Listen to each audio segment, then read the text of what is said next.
India has many physical features on land and off land. Some important features on land are the Deccan Plateau, the Himalayas, and the Thar Desert. The Deccan Plateau is the plateau that consists of the most southern and central India, making it a very large plateau. The Himalayas are an important mountain range that borders from India to China. The Himalayas range around 23,600 feet. The Thar Desert, also known as the Great Indian Desert, is a large, arid desert ranked the 17th largest in the world. India also has several islands. The largest of these islands is Sri Lanka. Sri Lanka is off the southeast coast of India, with an area of 25,332 square miles. India also has the Andaman and Nicobar Islands off of the west coast, as well as the Lakshadweep Island. India also contains many rivers. 3 of these rivers are actually fed from glaciers. There is the Ganga River, fed by the Gangotri Glacier, the Yamuna River, fed by the Yamunotri Glacier, and the Brahmaputra River, fed by the Himalayan River.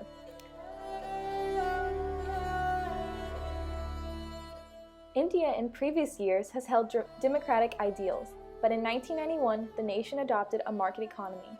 In 2000, 65.9% of the total wealth was held by 1/10 of the richest population, with increased globalization and economic liberalization. This portion has increased to 74%. These statistics show significant economic inequality in India. It is said that India will keep 7.7% of GDP growth rate in the next 2 years. 52.62% of Indians living in extreme poverty in 1983. The number has decreased to 21.25% in 2011. India has 218 million people in extreme poverty, 29.2% of global extreme poverty population in India in 2013. In the past 55 years, India's wealth has increased 54 times. There are potentially 2 reasons that cause the huge gap between rich and poor. One is the caste system that lasts thousands of years in India. The system divides people into 4 classes. Though India's government has removed the system, it still has a strong influence on present Indian society. Only high-class people have the access to education, politics, and higher standard living conditions. The second reason is the economic reform in 1991.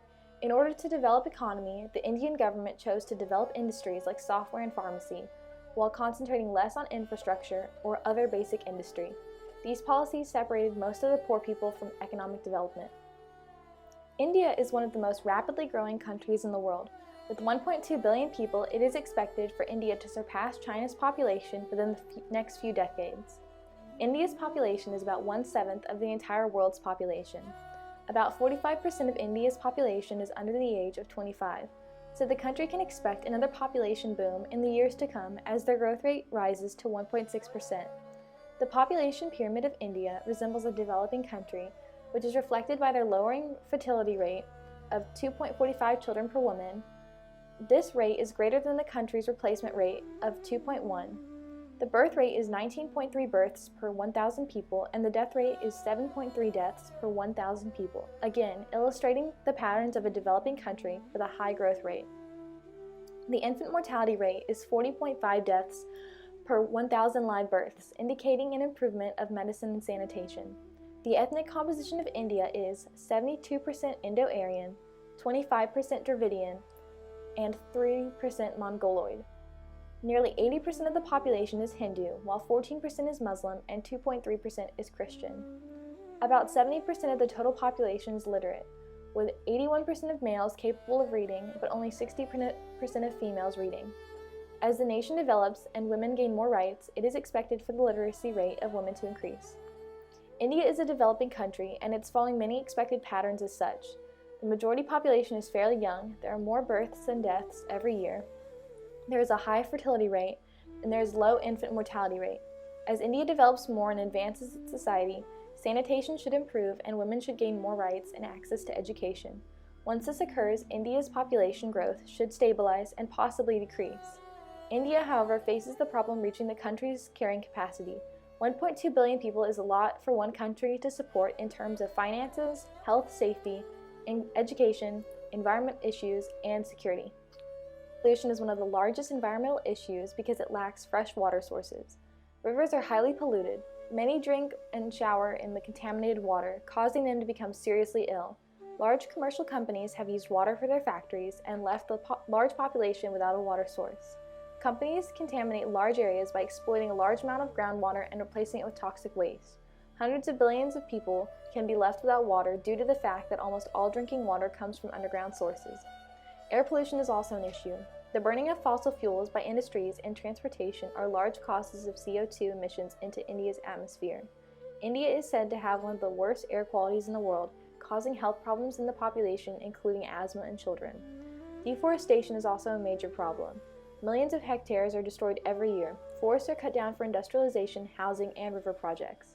Deforestation causes climate change due to excessive amounts of CO2 as well as flooding because there is nothing to hold the ground together, leading to soil erosion. Waste pollution overall is a problem. Animals often die from ingested trash. Streets are filled up with trash and there aren't any regulations to clean India's environment. India has many types of diseases and illnesses. Some food and waterborne illnesses include bacterial diarrhea, hepatitis A and E, typhoid fever, and leptospirosis. Rabies, malaria, and tuberculosis are some of the most prevalent diseases in India. The care for these diseases is expensive in the developing country. In the case of rabies, it is very treatable and preventable, but unfortunately due to monetary restraints, many children die. Tuberculosis and malaria are also two preventable diseases that claim the lives of many people and children in India every year. In many cases of the prevalent diseases of India, better education would greatly improve health conditions and decrease many of these diseases. Educating people could increase their incomes, but also help prevent the spread and encourage the vaccination for many of these diseases. For instance, buying mosquito-repelling bed nets can prevent malaria. The Water Project notes that diminishing the mosquito population can reduce dengue fever and malaria. This effort can be accomplished by safely covering drinking water sources, which is the egg-laying site of mosquitoes. Improved education will also improve sanitation, which is a major risk factor in many of these diseases. World Health Organization declares 95% of the rabies cases come from dogs. Education could cause more dogs to be vaccinated, thus preventing human rabies cases. WHO is working on to greatly reduce rabies deaths by 2030. Since 2000, deaths due to malaria as well as tuberculosis have decreased. This is a result of improved sanitation as well as more money being spent on healthcare. If India continues this trend, they may very well reach the goals of lowering rabies and malaria-related deaths by 2030. Acute respiratory infections and infectious diseases have also decreased from 2000 to 2012, once again attributed to better health standards. The money spent on health has increased since the turn of the century. In order to reach the goal of almost completely eradicating rabies from dogs by 2030, India is putting effort into better health for its citizens. This increase in expenditure manifests itself in other statistics as deaths due to malaria have also decreased. In addition, more people have access to clean water and are able to better sanitize themselves. Both of these reduce the spread of waterborne illnesses as well as rabies and malaria. One way to decrease the risk of rabies infections is to clean wounds thoroughly, which is promoted by better sanitation overall. India is a beautiful, diverse country that is facing many challenges. As the population skyrockets, the environmental and health issues become more complex. In order for this country to develop into a thriving nation, the government must address the economic barriers facing its citizens and protect their land from its own demise.